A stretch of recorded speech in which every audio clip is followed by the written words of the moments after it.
corporate means of grace. Nasa church discipline na po tayo, no? At ito pong church discipline ay merong 7 parts. Kaya maghahalinhinan po kami ni Deacon Adrian tungkol dito sa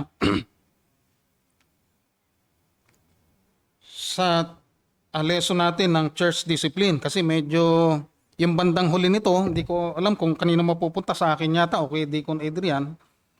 Medyo merong mga legal na medyo mahirap din. Pero siguro sa patnubay ng Panginoon ay kakayanin natin, no? So dito po sa ating lesson, balikan lang po natin yung mga nakarang pag-aaral natin. Pinag-aralan po natin yung sacraments as a corporate means of grace. Napakahalaga po nito, no? Na ito yung tinatawag nating essential marks. Ito yung mga maintaining marks ng isang church na kung wala nito, mahihirapang magpatuloy ang isang iglesia. Napakahalaga din ito dahil kung wala ito, no? Kasi ito yung ito yung means of grace. Ito yung paraan, kung ito yung dito dumadaan yung biyaya ng Panginoon, no? Bakit tinawag na biyaya at channel ng blessing at channel ng grace? Ay dahil sa ito yung pinakamarka. Ito yung seal na ibinigay ng Diyos para yung kanyang mga pangako, no? Ay nakakasiguro yung isang mananampalataya, natatanggapin niya talaga lahat yung pangako ng Diyos. Hindi lang siya nagsalita, no? Hindi lamang nangako ang Diyos na ang kanyang blessing ay ibibigay niya sa tao o sa kanyang mga anak. Kundi, nilagyan pa niya ng seal. Na ibig sabihin, talagang tatanggapin mo yan, yung blessings na yan. No? Kaya pag wala ang isang church ng ganitong mga maintaining marks, mahirapan silang magpatuloy dahil parang hinahadlangan nila yung biyaya ng Diyos na dumating sa kanila. Okay? Pwede rin namang yung isang church, walang ganyan, no? Kaya lang, ayaw nila, parang kulang, no? Hindi magkakaroon ng sapat na katibayan na sila nga ay under ng covenant ng Diyos. Kasi ito ay covenant. Okay, tapos na po natin ito. At yung baptism po, alam natin, ito ay sacrament ng initiation. Minsan lang ito ginagawa. At ito yung paraan para makapasok doon sa maging miyembro siya ng isang iglesia. At yung Lord's Supper naman ay sacrament of perpetuation. At ito po ay palagi nating ginagawa dahil ito ay pag-aalaala doon sa kamatayan ng ating Panginoong Hesus hanggang sa siya ay dumating. So dito po ay pag-aaralan natin yung church discipline. No? Napakahalaga ng church discipline dahil ito ay isang paraan para tayo ay magpatuloy sa kabanalan, no? Hindi tayo aniligtas tayo ng Panginoon para maging sabi nga kanina ni pastor yung sa Peter, magpakabanal tayo dahil ang Diyos na nagligtas sa atin ay Diyos na banal, no? Kaya kailangan magpatuloy ang isang mananampalataya sa kabanalan. Ngayon po, pag pinag-usapan natin ng church discipline, meron po tayong 3 bagay na makikita rito, no? Una, yung formative discipline, pangalawa yung corrective discipline, at yung pangatlo, sino yung nasaan yung nanggaling yung authority na ito ng church discipline? Unang-una, yung salitang formative discipline ay maganda, no? Kasi pag sinabi nating formative, ito yung parang humuhubog sa atin, ito yung nagtuturo sa atin, ito yung nakaka-impluwensya sa atin, para bang katulad ng ating mga anak, gusto natin na maging ganito siya paglaki. Kaya habang maliit pa, dinidisiplina na natin, tinuturuan na natin ng mga bagay-bagay na kung ano yung gusto natin para sa kanya. Ang isa pa sa mga nakakahubog sa atin, yung ating karanasan, di ba? Yung karanasan natin, yung ating mga nasa paligid natin, yung ating mga kaibigan, at yung yung paaralan. Kasi yan yung yan sila yung mga nagtuturo talaga sa atin kung ano yung gusto nating mangyari sa buhay natin. Kung ano yung makagaganda para sa ating sarili. Sinabi doon sa Matthew chapter 28 verse 19. Yung salitang teach them, di ba? Teach them. Ituro nyo sa kanila ang lahat ng ipinag-uutos ko sa inyo. At ako'y sa inyo hanggang sa katapusan ng sanlibutan. Kaya yung salitang, yung discipline, unang-una ito ay para sa ikaayos talaga ng isang mananampalataya, no? At hindi lang 'yon, no? Ang discipline, unang-una, ay hindi lamang duty ng mga pastor o ng mga ministers sa church para sa discipleship. Bagamat binanggit yan doon sa chapter 28 ng Matthew, no? Dito sa Romans chapter 15 verse 14, tayong mga mananampalataya, tayong mga nasa loob ng iglesia, ay dapat ding magturuan sa isa't isa, no? Kung sino yung mga gustong magtanong, kung sino yung gustong mag-share, pwede. Lahat tayo pwedeng magpaalalahanan sa bawat isa, no? Dito sa Romans 15, sabi rito, at ako naman sa aking sarili ay naniniwalang lubos tungkol sa inyo mga kapatid na kayo naman ay mga puspos ng kabutihan, pinuspos ng lahat ng kaalaman, ano pat makapagpapaalaala naman kayo sa isa't isa. So dito po ay maliwanag na binanggit ni Pablo doon sa mga taga-Roma na sila ay magpapaalalahanan sa isa't isa, no? Binanggit din po yan sa Colossians at sa iba pang mga bahagi ng mga sulat ni Pablo na tayo mga at sa Hebrews binanggit din yan, tayo ay mag-aralan sa bawat isa. Kaya ang disiplina ay mutual, no? Tayong hindi lamang ito tungkulin ng isang pastor, kundi tayo bawat isa sa atin ay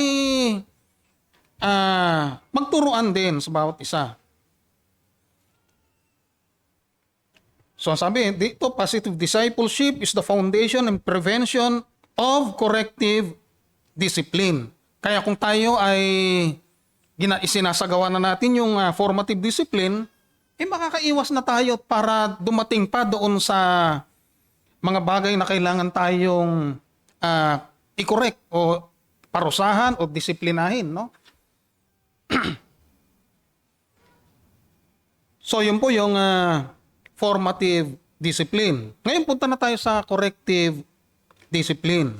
Ano ba ang corrective discipline? Sabi rito, measured censure done on offenders for desired restoration. So, sa corrective discipline, kahit saan naman, kahit naman mga anak natin, dinidisiplina natin. Ang gusto natin, ma-correct sila palagi, hindi ba? Kaya habang bata pa, hubugin na natin, no? Meron nga akong nabasang isang libro, kasi sa school, pinagbabawal yung mga corporal punishment, kaya yung medyo maninigaw ka sa bata, yung mga bagay na nakakapagpahiya sa bata, tama rin naman yun, ano? Kaya lang, hindi sa lahat ng pagkakataon kasi kailangang hindi umiral talaga yung no? Yung minsan medyo makukurot mo, medyo mapipitik mo. Doon sa nabasa ko, sinasang-ayunan niya yung pagpalo. Meron nga isang Christian church na may ginagawa silang caning. Caning. Talagang dinadala rin sa stage, pinapalo nila. No? Hindi ko lang alam kung anong church yun, pero isang parang Baptist church din yun, no? Hindi nga lang Reformed church. Pero yun ay isang Baptist. Pinaiiral yun. Ang isang bata natututo, pag siya ay nahuhulog, nasasaktan, no? O napasok, Yung mga karanasan niya, yung magtuturo sa kanya. So, yun yung mga tinatawag nating mga corrective discipline. Para ba habang tumatagal, sa mga nararanasan niya, ay naiko-correct niya yung kanyang sarili. Sabi rito, yung ibang church daw ay na hindi nag-exercise ng discipline ay gumagamit ng mga justifications, no? Bakit nila sa ibang church, halimbawa yung church na pinanggalingan ng iba, no? Tayo yung mga Pentecostal churches. Yan. Hindi sila gumagamit, hindi sila nag-exercise ng church discipline. Isa sa mga dahilan ay natatakot silang mabawasan yung kanilang miyembro, no? At pangalawa, sinasabi nila, ito narinig ko doon sa isang pinuno talaga ng isang church sa isang Pentecostal church din. Ang sabi niya, bahala na ang Diyos sa kanila. Yun, ganun ang ano nila. Bahala na ang Diyos sa kanila, no? Walang pagpapairal ng church discipline. Una, bakit hindi nila in-exercise yung discipline? Kasi wala nga silang confession, no? Napakahalaga kasi tulad natin, gumagamit tayo ng, ito, gaya ng ginamit kanina, meron tayong 1689 Baptist Confession. Yung iba naman, yung Westminster Confession, no?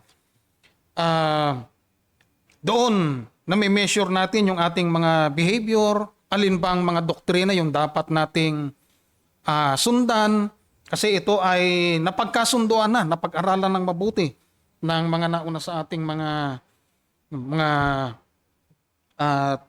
Kristiyano, no? At napakahalaga rin yung tayo ay merong covenant dito sa church. Dahil unang-una, ang Diyos muna yung nakipag-covenant sa atin. At pinasang-ayon lang tayo ng Panginoon, no? At tayo sa pamamagitan ng bautismo, sumang-ayon tayo sa Diyos na tayo ay magpapasakop sa Kanya. Yung ating allegiance ay ibibigay talaga natin sa Kanya, no? So, napaka-importante talaga na kaya pagka hindi ka sumunod, ikaw ay sumuway doon sa iyong pangako sa iglesia at sinuway mo yung ibang mga katuroan nila doon, ay matatawag na ikaw ay isang covenant breaker, no? Yung iba, yung salitang covenant breaker, para sa kanila ito, nagkakasala ka lang, no? Pero pag pinag-aralan natin ng sinasabi ng banal na kasulatan, pag sinabing covenant breaker ka, ay hindi lamang ito yung basta nagkakasala ka, no? Talagang hayagan mong binabaliwala yung pangako mo sa Diyos. Okay? Kaya napaka-importante. Pag wala ang mga bagay na to, mahihirapan tayong madisiplina yung ating mga miyembro at yung ating mga sarili. Kailangan meron tayong standard ng ating behavior. So, yun po yung isang justification nila. Pangalawa, ginagamit nila itong Matthew chapter 13 verse 38. Yung parable ng wheat and tares. Ano ba yung parable ng wheat and tares? Ito, sabi ng Matthew 13 verse 38, at ang bukid ay ang sanglibutan at ang mabuting binhi itong mga anak ng kaharian at ang mga pangsirang damo ay mga anak ng masama. At ang kaaway na naghasik ng mga ito ay ang dyablo. At ang pag-aani ay ang katapusan ng sanlibutan at ang mga mang-aani ay ang mga anghel, no? Dito ang paliwan ang pagkakaunawa ng ibang mga Christian dito, sa loob daw ito ng iglesia, no? Sa loob naman ng iglesia, meron talaga diyang merong mga pansirang damo diyan, no? Merong mga Kristiyano, merong mga pansirang damo, hindi lang natin alam, no? Pero kung minsan parang meron din talagang di ba? Meron talagang pansirang damo sa loob ng church, no? Pero ito hindi tumutukoy doon sa church. Ito po ay tumutukoy sa mundo, sa buong mundo, no? Sa mundo, merong mga Kristiyano at merong hindi, no? At pagdating ng katapusan ng sanlibutan ay bubunutin sila, no? Kasi doon, sabi doon sa parable, hindi pwedeng bunutin agad kasi baka masama yung mga baka masama yung mabuting yung wheat, baka masama yon, no? Kaya hintayin na lang natin yung katapusan ng sanlibutan para paghiwalayin sila. Okay? So yun po yung kanilang mga justification, no? Kaya hindi mo pwedeng disiplinahin yung isang baka masama yung iba eh. Yan, no? So yung kanilang mga justification. O yun, ang sabi, this overlooks that Jesus clearly explains the parable in which the field is the world, not the church.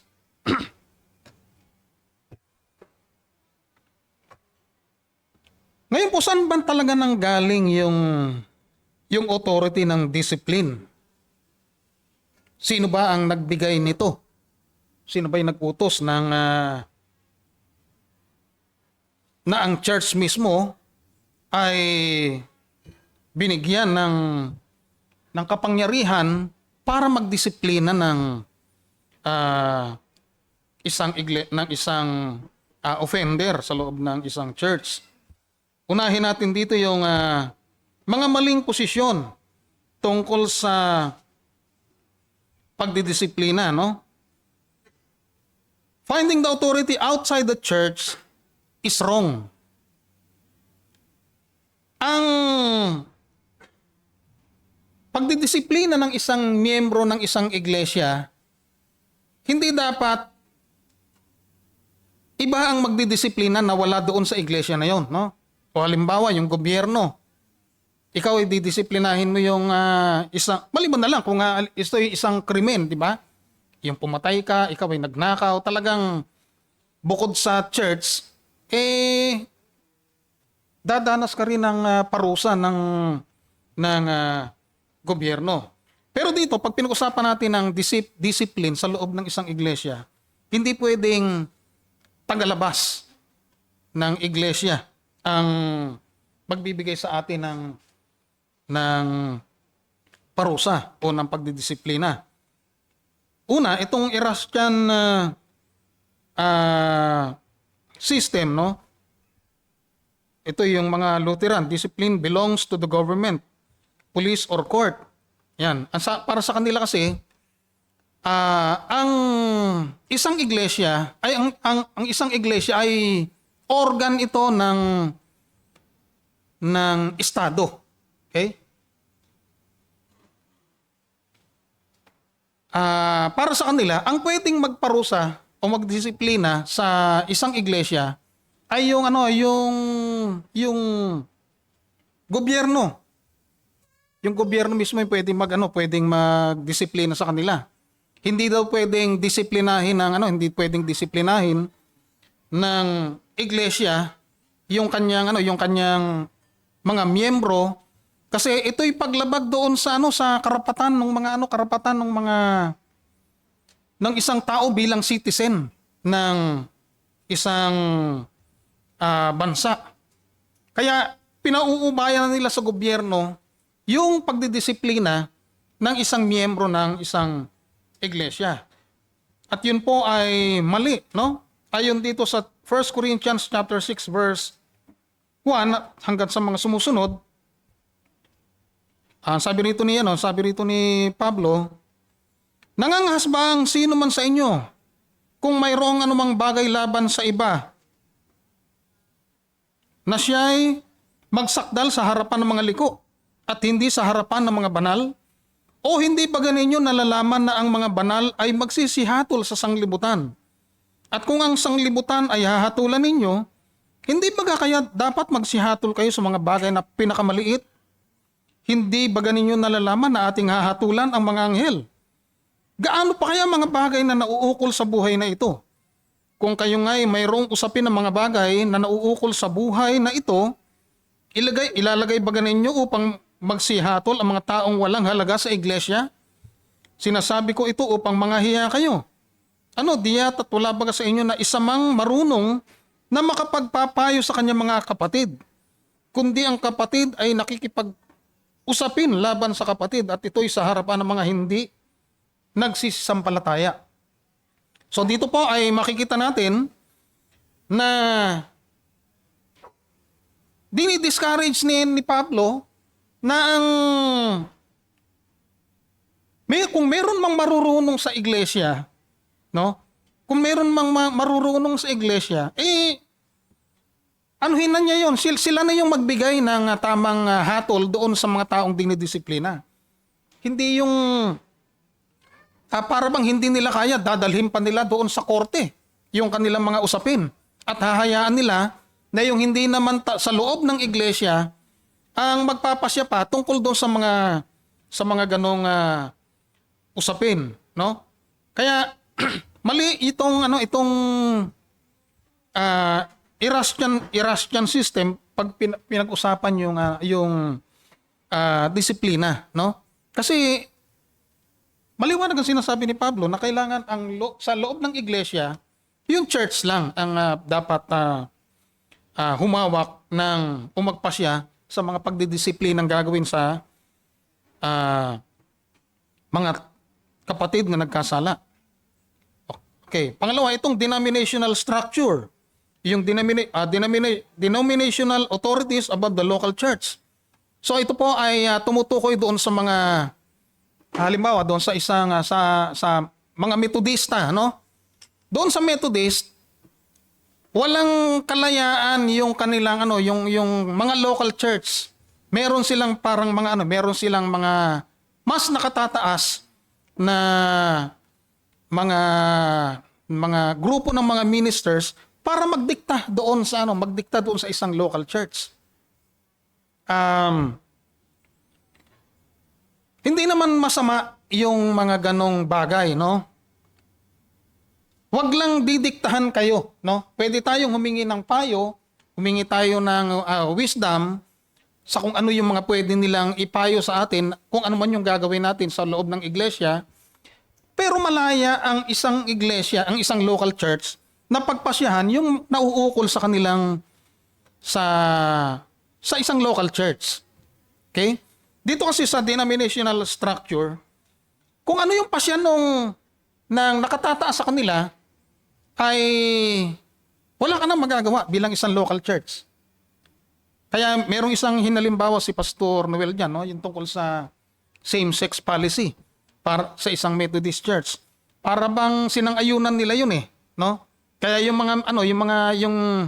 yung local church, wala silang magawa kundi sumunod doon, no? Meron akong kumparing Methodist na pastor, no?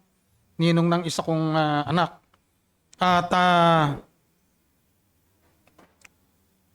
taon-taon yata nagpapalit sila ng pastor, no? Pinapadala lang yung pastor, yung pastor na yun, ididestino na naman sa ibang lugar, ganon. Hindi ka pwedeng manatili doon sa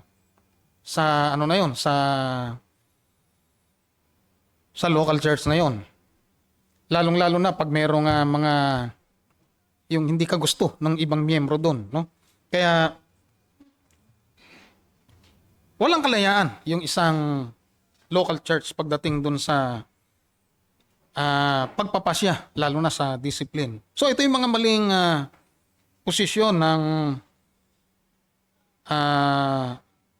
na binabanggit sa mga na to, no? So balik tayo ron sa saan ba nanggaling yung authority ng pagdidisiplina. Sabi rito, unang-una ito binigay kay Pedro, no? Nung si Pedro ay nag-confess nung sinabi niya na ikaw ang Kristo, ang anak ng Diyos na buhay, at sinabi ng Panginoon doon na ikaw ay Pedro at sa ibabaw ng batong ito ay itatayo ko ang aking iglesia. Bibigay ko sa iyo ang susi ng kaharian ng langit. Ang sino mang iyong talian sa lupa, tatalian sa langit. At ang iyong kalagan sa lupa ay kakalagan din sa langit. So unang-una, ito yung ibinigay kay Pedro. Okay?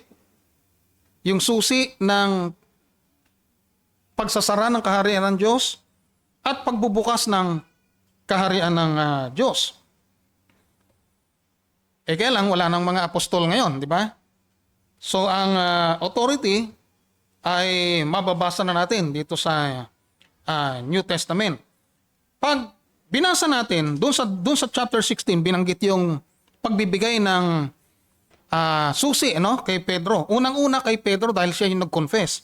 Pangalawa, sa Matthew chapter 18, binigay ito doon sa mga disciples. Okay. Sabi rito sa verse 18 ng chapter 8, katotohanang sinasabi ko sa inyo na ang lahat ng mga bagay na inyong talian sa lupa ay tatalian sa langit at ang lahat ng mga bagay na inyong kalagan sa lupa ay kakalagan sa langit. Ito ay sinasabi niya sa kanyang mga alagad, sa 12 apostol. Muling sinasabi ko sa inyo na kung pagkasunda ng tadalawa sa inyo sa lupa ang nauukol sa anumang bagay na kanilang hihingin, ay gagawin sa kanila ng aking Ama na nasa langit. Sapagkat kung saan nagkakatipon ng 2 o 3 sa aking pangalan, ay naroroon ako sa kanilang o sa gitna nila. So dito mapapansin natin na hindi lamang kay Pedro, siya lang yung unang binigyan. Dito sa chapter 18, ang kausap niya rito yung 12 alagad niya. Pero pag binasa natin doon sa chapter 20 ng John, hindi ko lang nailagay dito, sa chapter 20 ng John, nung ang ating Panginoon ay aakyat na yata sa langit, nung sabi niya ron, ang inyong patawarin sa lupa ay patatawarin din sa langit, ang hindi niyo patawarin ay hindi rin patatawarin. So yan ay binanggit niya doon sa lahat ng kanyang doon sa buong iglesia, binanggit niya. So nanggaling ang kapangyarihang ito ng pagdidisiplina sa ating Panginoong Jesus. At ito'y binigay niya sa church. Okay? So binigay niya sa church. At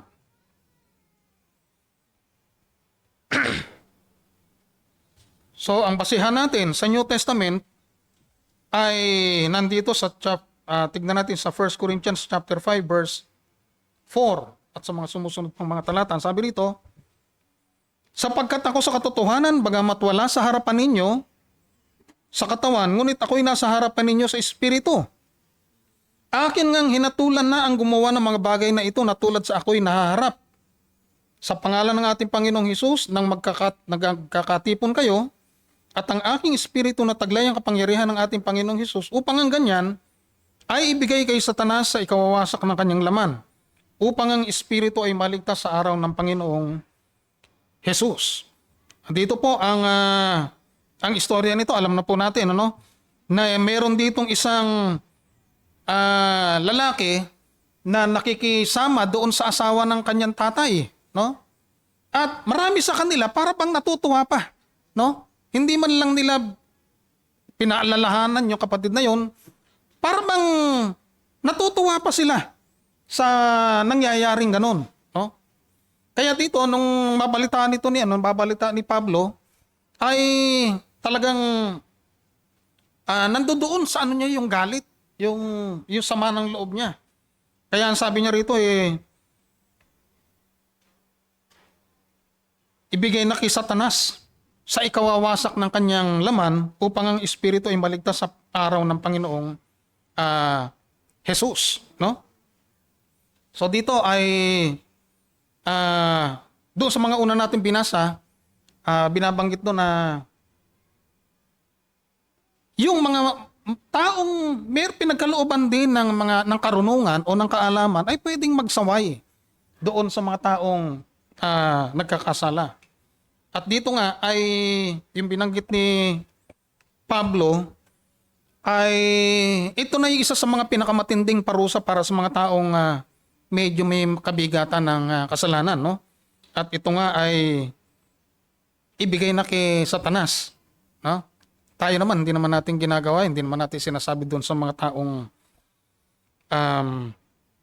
nagkakasala yung ganitong bagay, pero pag na-excommunicate ang isang tao, para mo na rin sinabing ganun, Na ibigay ang kay Satanas sa ikawawasak ng kanyang laman at maliligtas din naman siya, di ba? Sa araw ng Panginoong Jesus. Pero balikan po muna natin yung salitang susi, no? Bakit sinabing susi ng pangbukas at susi ng pangsara? Bakit ba sinasabi natin ito ay kailan ba nangyayari na binubuksan mo yung kaharian ng langit sa isang tao? Kailan ba nangyayari na isinasara mo rin yung kaharian ng Diyos sa isang tao? No? At ito'y kapangyarihan ng buong iglesia na nanggaling sa ating Panginoong Hesus. Nangyayari yung pagsasara ay pagbubukas ng kaharian ng langit doon sa isang taong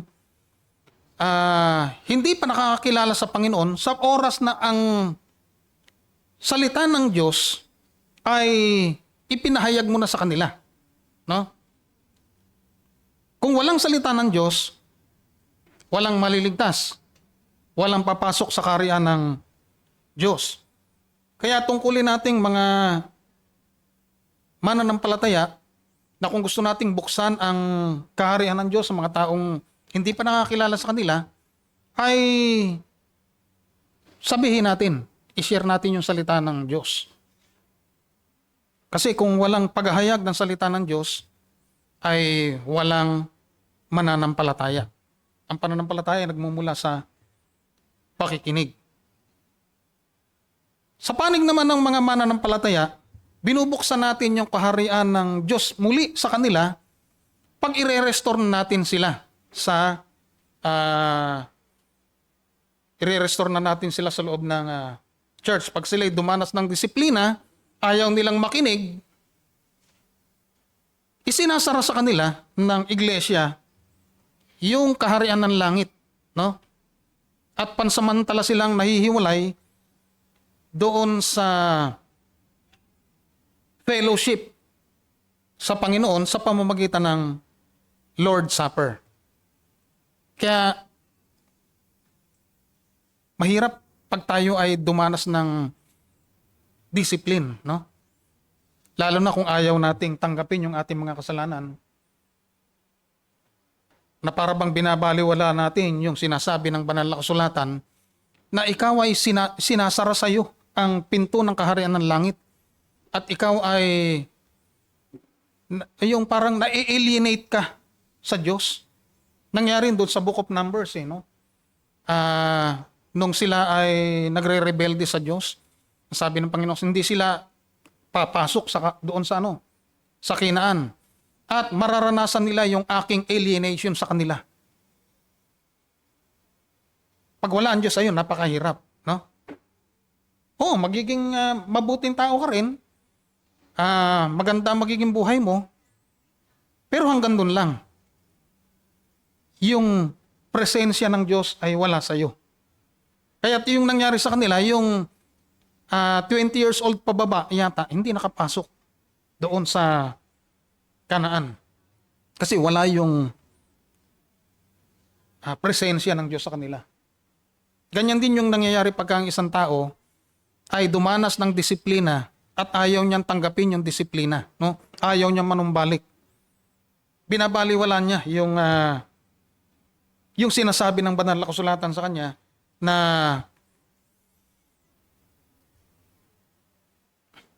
wala ang presensya ng Diyos sa iyo, wala ang pakikisama ng Diyos sa iyo. Kanino kami pakikisama? Ang sabi rito, kay Satanas. Doon ka muna kay Satanas. At dadanas ka roon ng pagdidisiplina ni Satanas. No?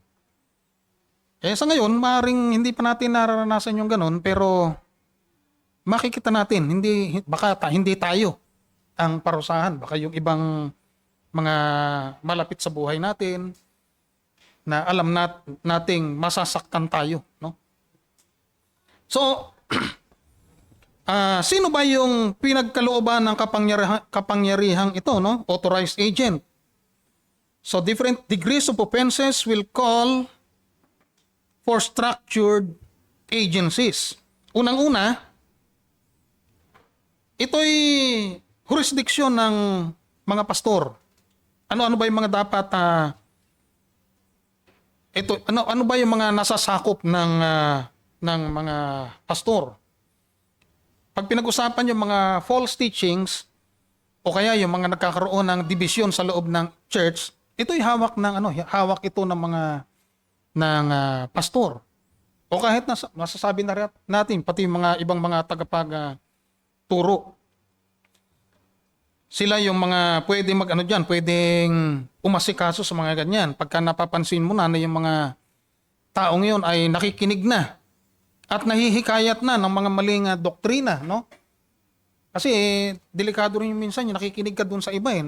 Tapos ikaw hindi pa naman ganun kalalim talaga, no?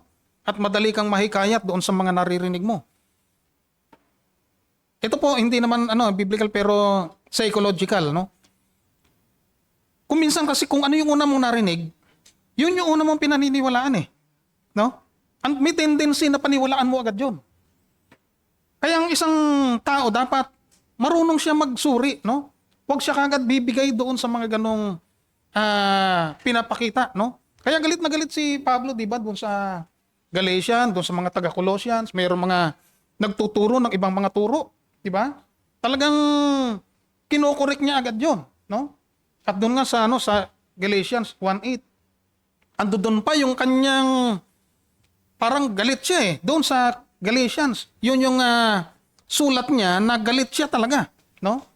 At sinumpa pa niya, nagkaroon ng tinatawag na doon yung imprecatory na yung pananalita na matakwil sila, no? Matakwil siya. Sumpain sila, yung mga ganung nagtuturo, no? Kaya ang sabi niya doon sa mga taga Galatia na halos mahikayat na ng ganong mga turo ay mangmang kayo. Yan. Mga mangmang ng mga taga Galatia. So, bilang mga pangunahing tagapagturo, yung mga pastor, sila yung magdedetermina ng mga dapat ituro, no? Sinabi yan dito sa 1 Timothy chapter 1 verse 3. Ito sabi niya kay Timoteo, kung paanong ipinamanhi ko sa iyo na ikaw ay matira sa Efeso nang pumaparoon ako sa Macedonia upang maipagbilin mo sa ilang tao na huwag magsipagturo ng ibang aral, ni huwag makinig sa mga katha at sa mga kasaysayan ng mga lahi na walang katapusan, na pinanggagalingan ng pagtatalo at hindi ng pagkakatiwalang mula sa Diyos na nasa pananampalataya ay gayon din ang ipinamamanhi ko ngayon. So dito ay tinuturuan, pinagbibilinan ni Pablo si Timoteo na huwag magsipagturo ng mga maling aral, no? So siya bilang isang apostol na nangangalaga sa isang iglesia, inilagay niya si Timoteo doon sa iglesia na yon para pangalagaan din yon, para magturo sila ng tamang mga aral. So ito'y katungkulan ng mga pastor. Pangalawa, he may censure those causing divisive teachings. Yan. Yung mga nagtuturo ng mga maling aral na nakapag-divide sa iglesia, no? Kaya kailangan sa isang iglesia, meron tayong iisang pananampalataya, no? Hindi naman palaging sa loob ng iglesia ay merong pagkakasundo, pero huwag kang lilikha ng division sa loob ng isang iglesia. Diba? Yan ang importante, no? Ako po, meron akong ibang pinaniniwalaan, pero hindi ko pwedeng i-share yun sa inyo kasi kailangan maging solid tayong sa loob ng iglesyang ito, no? Kasi wag nating gawing major yung mga minor na na mga katuruan. Sabi rito sa Romans 16 verse 17, ngayon ipinamamani ko sa inyo mga kapatid, natandaan ninyo yung mga pinanggagalingan ng pagkakabahabahagi at ng mga katitusuran laban sa mga aral na inyong pag-aralan at kayo'y magsilayo sa kanila. So napakatindi ng rito, no? Magsilayo tayo doon sa mga pinanggagalingan ng pagkakabahabahagi at ng mga katitusuran. So, kung meron mang, ang payo lang po natin sa mga ganyan, kung meron tayong mga tanong, hindi naman masamang mag-aral tayo, makinig tayo ng mga salita ng Diyos. Pero kung meron tayong, para makasiguro tayo na tama yung kanilang mga tinuturo, tanungin natin yung mga pastor natin sa loob ng church. Tama ba ito? Tama ba yun? No? Hindi yung nakarinig lang yung isang miyembro o nakarinig, pinakinggan si Soriano. Pinagalitan mo na kagad. No? Pinagalitan agad yung isang miyembro, nakikinig lang kay Soriano eh. Di sana tulungan, paliwanagan, ano ba yung tama, di ba? Ganon. Hindi yung dadaanin mo sa galit, dadaanin mo sa sa katungkulan mo na hindi tamang paraan kung paano tuturuan. Kasi nga, merong formative discipline eh, hindi ba? Hindi lang laging corrective. May formative discipline din. O ganun din sa Titus chapter 3 verse 10 hanggang 11. Ang taong may maling pananampalataya pagkatapos ng una at ikalawang pagsaway ay itakwil mo. Ayan. Pag ayaw makinig, binigyan mo ng unang pagsaway, pangalawa ayaw pa rin, itakwil mo, no? Yamang nalalaman mo na ang gayon ay napahamak at nagkakasala at siya'y hinahatulan ng kanyang sarili. So, napakahirap, no? Pagka matigas ang ulo ng isang, pasakit din sa loob ng ng pastor yun no? Na mayroong mga ganong miyembro, no? Kaya kailangan talagang mag-aral tayong mabuti para hindi po tayo mailigaw, no? Sabi nga ni Deacon Edmond, lagi niyang binabanggit, aralin po natin ang banal na kasulatan. Pakinggan niyo po si Deacon Edmond, lagi niyang binabanggit niya. Kaya aralin po natin, no? Napakahalaga. Kasi kung hindi tayo mag-aaral, makikinig lang tayo lagi, wala tayong sariling pag-aaral, kulang yung ating matututunan. Ay, malapit na po, no? Failure of censure exposes the church to unholiness. So ito na po, alam na po natin to. Pagka kulang sa disiplina, ay nai-expose tayo doon sa unholiness. Kulang yung nagsasaway sa atin, hindi natin alam, mali na pala yung ginagawa natin, pero wala pa rin nagsasaway sa atin. Ayun, ang kahantungan natin. Hindi tayo aabot sa kabanalan. So, beware, this ministerial censure can erode into authoritarianism. Pagkagandaw yung ang pagsaway, ikaw ay medyo may pagka-authoritarian no? O yung, tingnan po natin sa 3 John. Ito po si Diotrephes yung rito, no? Ako'y sumulat ng ilang bagay sa iglesia, datapwat si Diotrephes na nag-iibig magkaroon ng kataasan sa kanila ay hindi kami tinatanggap. Okay, ito po si Diotrephes ay parang isang hindi ko alam kung ito ay pinuno ng isang iglesia, no? Pero ayaw makinig kay John. Ayaw niya makinig kay John, no? Kasi siguro si Pastor Bill, alam tong nabanggit niya kasi nakarang no? Hindi ko kasi nabasa masyado itong tungkol. Pero ito ay, sabi rito, kaya kung pamarian ako ay papaalala ko ang mga gawang kanyang ginagawa na nagsasalita ng masasamang salita laban sa amin at hindi nasisiyahan sa ganito ni hindi man niya tinatanggap ang mga kapatid at silang mga ibig tumanggap ay pinagbabawalan niya at pinalalaya sila sa iglesia. So makikita natin doon yung yung katigasan ng ulo niya, no? Mataas yung kanyang tingin sa kanyang sarili, masama yung mga sinasabi, hindi tinatanggap yung mga kapatid, pinagbabawalan, pinalalayas pa sa loob ng iglesia. So nagiging ito yung mga halimbawa ng authoritarianism, no? Hindi ko na siguro kailangan ipaliwanag pa kung ano yung naranasan natin tungkol sa authoritarianism. Kasi naranasan naman lahat natin yon, no?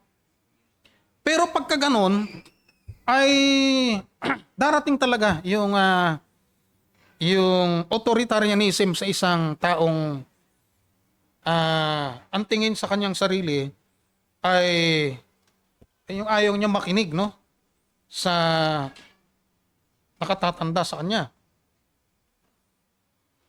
Okay, malapit na po tayong matapos. Ano yung unang binanggit natin? O dito sa kasi pinag-usapan natin yung structured agencies, no? Una, yung ministry, yung pastor muna, ano ba yung mga nasasakop niya? Pangalawa, yung official recognition, issues beyond the ministerial but not publicly open. Ito po ay hindi nasakop. Although siyempre mayroong pa ring yung unang-una sila, no? Pero merong mga kasalanan na hindi naman open, na kung minsan hindi rin naman alam ng mga ministers, o na kung minsan hindi naman nila dapat ng pakialaman yon. At yun yung mga tinatawag natin mga private offense na kaya wala namang kinalaman doon sa mga doktrina, sa mga pagtuturo, o sa division sa loob ng church, kundi yung mga personal mga kasalanan o yung mga kasalanang pribado na merong nakakaalam sa atin, no? May mga na-discover tayo. So, ang mahalaga po rito ay ang sinasabi rito sa Matthew chapter 18, o datapwat kung hindi kanya pakinggan, o ibig sabihin nito, meron ng isang taong nakihirap doon sa isang kapatid, sinabi yung kasalanan, pero ayaw makinig, no?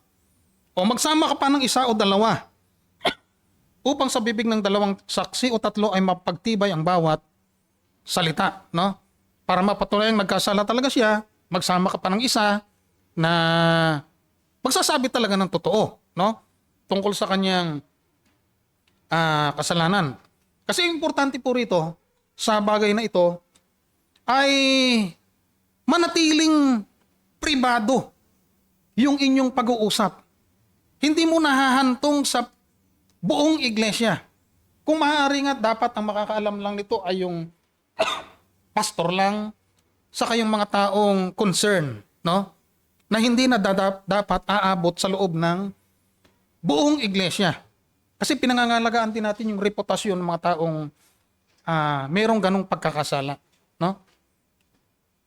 Meron dito mga kasong ganon, no? Na nabanggit. Pero hindi ko lang alam kung nalaman ng buong iglesia. Pero nalaman ko rin. Pero hindi ko na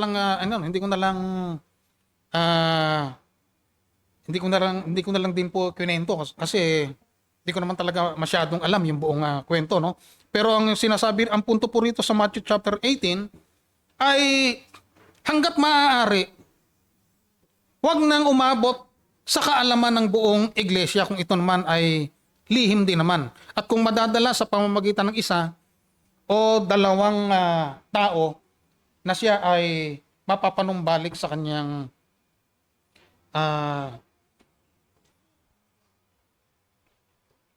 kung magsisisi siya sa kanyang kasalanan. Dito sa 1 Corinthians chapter 6 verse 5, sinasabi ko ito upang manghiya kayo. Ano diyatat wala ba sa inyo na isa mang marunong na makapagpayo sa kanyang mga kapatid?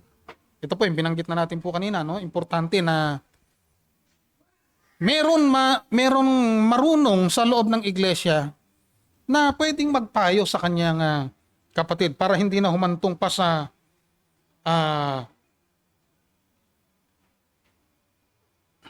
buong iglesia. So ito po ay tinatanggap din naman, official recognition, kahit na hindi na kailangan yung meron pang magpapasyang pastor. Offenses are meant to be kept private as much as possible. Okay, offended can be guilty of making public a private offense. So ito po ay kasalanan ng mga pinapayuhan o yung mga taong nagkakasala na yung kanyang kasalanan na pribado ay maging publiko pa, no? Yan, it runs contrary to the intention of reconciliation of the parties. So hanggat maaari, doon pa lang sa pagitan yung dalawa ay magkasundo na kayo para hindi na umabot sa pampublikong iskandalo ang inyong mga kasalanan. So time na po, kaya mayroon pa po tayong ibang, siguro sa susunod na, ko na lang, para hindi na po tayo umabot sa, baka lumagpas po tayo sa lagpas na po tayo ng 5 minutes yata. So tayo po ay manalangin, sa susunod na lang po yung mga tanong. At marami tayong mga tatlo yung pastor po natin na pwedeng pagtanungan. Tayo po ay manalangin. Mang banal na kataas-taasan, salamat po Panginoon sa mga ganitong pag-aaral. Kami po ay patuloy na natututo Panginoon. Kami po ay patuloy na napapaalalahanan. At wag mo pa hayaan Panginoon na umabot pa kami Panginoon sa mga disiplinang